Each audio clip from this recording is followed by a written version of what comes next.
ఆంధ్రప్రదేశ్లో వైఎస్ఆర్సీపీ అధికారాన్ని కోల్పోయిన తరువాత జగన్మోహన్ రెడ్డి వైఖరిలో మార్పులు వచ్చాయని ఆయన ఈరోజు కానీ రేపు కానీ పులివెందుల వెళ్ళబోతున్నారని అక్కడ షర్మిల గారితో భేటీ అవ్వబోతున్నారు.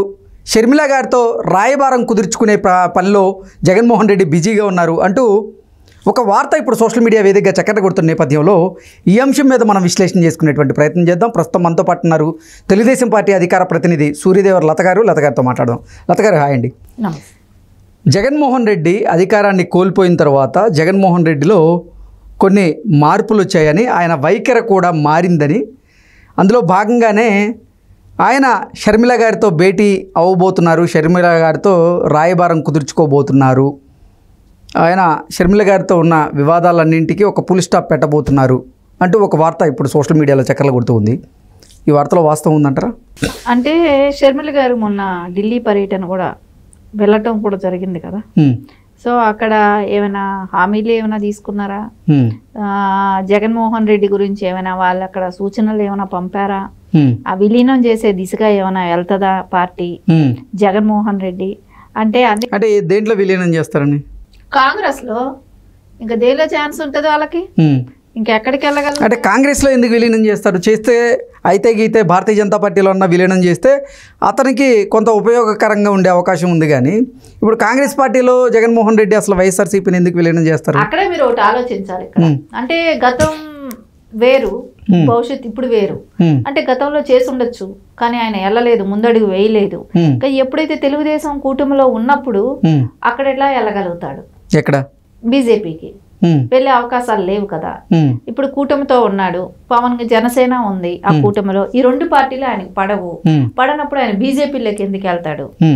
అదే అండి, వైసీపీ రాజ్యసభ పక్షాన్ని అసలు భారతీయ జనతా పార్టీలో విలీనం చేయబోతున్నారంటే కొన్ని వార్తలు వస్తున్న నేపథ్యంలో అసలు చేస్తే గీస్తే అయితే గీతే వైసీపీని భారతీయ జనతా పార్టీలో విలీనం చేసే అవకాశం ఉంది. ఎందుకంటే అతని కేసుల నుంచి బయటపడే దానికోసం.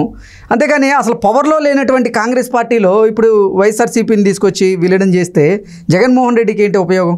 ఇప్పుడు ఒకటే ఆలోచించండి, అక్కడ ఇది వరకు వాళ్ళకు కూడా అపోజిషన్ లేదు కాంగ్రెస్ కి, ఇప్పుడు స్ట్రాంగ్ గా అపోజిషన్ ఉంది అక్కడ. ఇంకోటి ఇక్కడ క్యాండిడేట్లు వెళ్ళిపోవచ్చు.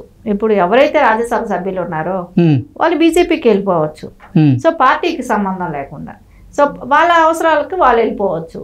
కానీ ఈయనకి ఏంటంటే ఈయన చెప్పినట్టు వాళ్ళ మద్దతు ఎందుకు ఇస్తారు? రేపు కాంగ్రెస్కి ఇవ్వమన్నా ఇవ్వరు. ఎందుకంటే ఇక్కడ పార్టీ స్ట్రాంగ్ లేనప్పుడు రాజ్యసభ సభ్యులైనా ఎందుకు వింటారు, ఎమ్మెల్సీలైనా రేపు పొద్దున ఎందుకు వింటారు, ఎమ్మెల్యేలు వినరు, ఎంపీలు వినరు. జగన్మోహన్ రెడ్డి స్ట్రాంగ్ గా లేనప్పుడు అక్కడ అపోజిషన్ ఇది కూడా స్థాయి కూడా సంపాదించుకోలేని వ్యక్తి మాట ఎవడు వింటాడు?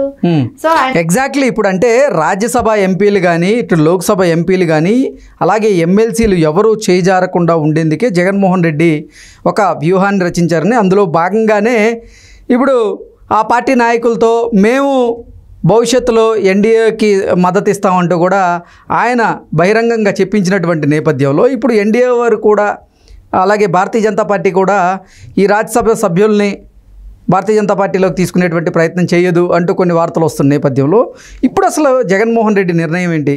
జగన్మోహన్ రెడ్డి నిజంగా వైఎస్ఆర్సీపీని భారతీయ జనతా పార్టీలో కానీ లేదంటే కాంగ్రెస్లో కానీ విలీనం చేసే దిశగా అడుగులు వేస్తారా అంటే ఏం చెప్తారు? కాంగ్రెస్కే విలీనం చేసే అవకాశాలు చాలా ఎక్కువ ఉన్నాయి. కాంగ్రెస్లో విలీనం చేస్తే జగన్మోహన్ రెడ్డికి వచ్చేటువంటి ఉపయోగం ఏంటి? ఒకటి, ఇక్కడైతే రేపు పొద్దునైనా కూడా కేసులు ఎలాగైనా ఫేస్ చేయాల్సిందే, ఎక్కడికి పోదు. కేసులు అనేది కంపల్సరీ.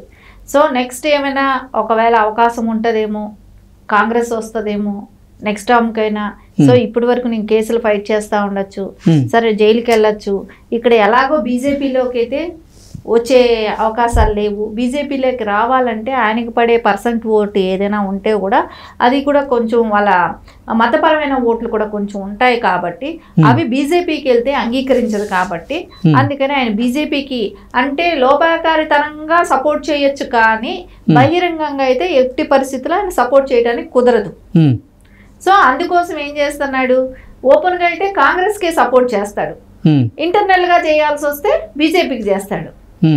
ఆయన అంటే ఇంటర్నల్గా కాదు కదా, అసలు బహిరంగంగానే వాళ్ళ పార్టీ నాయకులతో ప్రెస్ మీట్ పెట్టించి మేము రాను రోజుల్లో ఎన్డీఏకే మా మద్దతు ఇస్తాము వైసీపీ అంటూ కూడా ఆయన చెప్పించిన నేపథ్యాన్ని మనం చూసాం.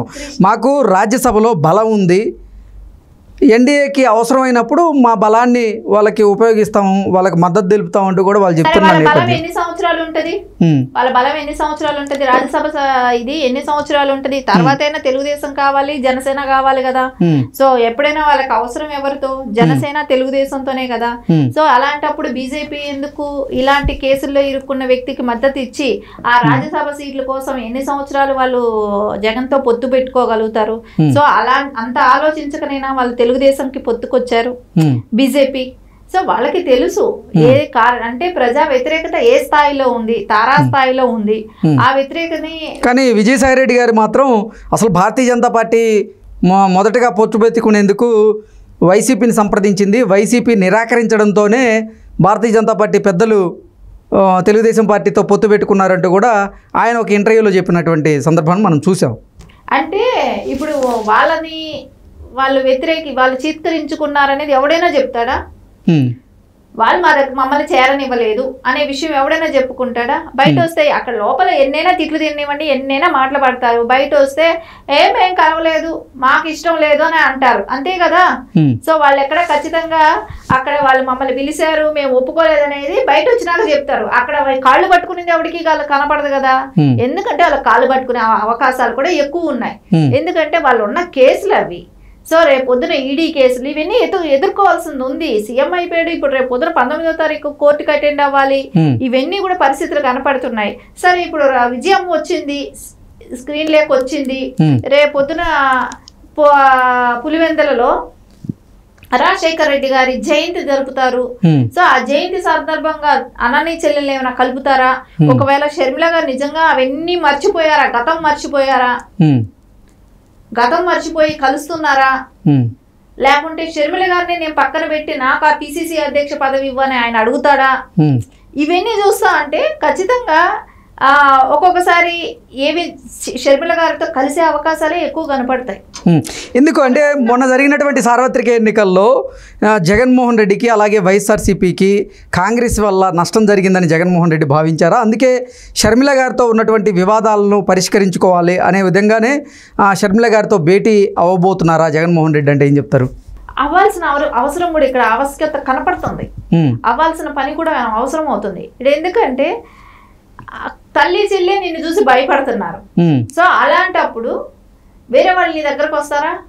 సో నువ్వు ఇప్పుడు నీకు ఒక జాతీయ స్థాయిలో ఒక పార్టీ మద్దతు కావాలి అని అంటే నీ చెల్లి ఆ స్థానంలో ఉంది.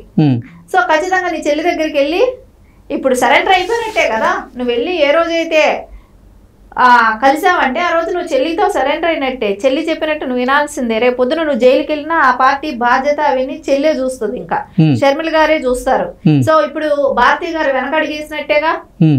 భారతీ గారు కాదు అంటే మీరేమో జగన్మోహన్ రెడ్డి వైఎస్ఆర్సీపీని తీసుకెళ్లి కాంగ్రెస్ పార్టీలో విలీనం చేస్తారు అంటూ చెప్తూ ఉన్నారు. మళ్ళీ ఇప్పుడేమో ఒకవేళ జగన్మోహన్ రెడ్డి జైలుకి వెళ్లాల్సిన వచ్చినా వైఎస్ఆర్సీపీని టేక్ ఓవర్ చేసేది షర్మిల అని చెప్తూ ఉన్నారు. కాదు, మీరు ఒక్కటే గుర్తుపెట్టుకోండి, నేను చెప్పేది ఏంటి, ఆ క్యాడర్ ని అవి అన్ని కూడా ఇప్పుడు వైసీపీ నుంచి తీసుకెళ్లి జగన్మోహన్ రెడ్డి కాంగ్రెస్ లో కలిపినా అక్కడేమి ఆయన పిసిసి అధ్యక్షుడు అవ్వడు, అయ్యే అవకాశాలు కూడా అసలు ముందు కాంగ్రెస్ లో కలుపుతాడంటారా? ఆ పరిస్థితి ఉందంటారా? కలిపితే నేను చెప్తున్నా, కలిపితే కూడా ఆయన మళ్ళీ నెక్స్ట్ జైలుకి వెళ్లాల్సి వస్తుంది. ఆ క్యాడర్ అంతా కూడా షర్మిల లీడ్ చేస్తుంది అంటున్నా. సో భారతి గారు సైడ్ అయిపోతారు. సో అది ఇప్పుడు అవసరం వచ్చింది అక్కడ, వాళ్ళ మనుగడ ప్రశ్నార్థకం అయినప్పుడు ఏపీలో. సో ఇలాంటి చిన్న చిన్న పొత్తులు పెట్టుకొని కాంప్రమైజ్ అవ్వాలనే పరిస్థితికి వచ్చే ఉంటాడు. సో ఇప్పుడు మెంటల్ డిస్టర్బెన్స్ టైం కూడా అయింది. సో ఆ డిస్టర్బ్ నుంచి కొంచెం బయట రావాలన్నా తల్లి చెల్లి సపోర్ట్ కావాల్సి వస్తుంది. సో ప్రజల్లో కూడా పబ్లిక్ లో కూడా నేను మారాను అని చెప్పుకునే అవకాశం కూడా ఉంటది. కాబట్టి ఖచ్చితంగా ఆయన తల్లి చెల్లికి దగ్గరికి వెళ్ళటానికి కూడా మొహమాట పడడు. ఎందుకంటే ఆయన ఒక రాజకీయ నాయకుడు, ప్రజల దగ్గర చేసే యాక్టింగ్ తల్లి చెల్లి దగ్గర చేయడం ఏంటి, ఖచ్చితంగా యాక్టింగ్ చేస్తాడు. ఓకే అండి, thank you so much. Thank you.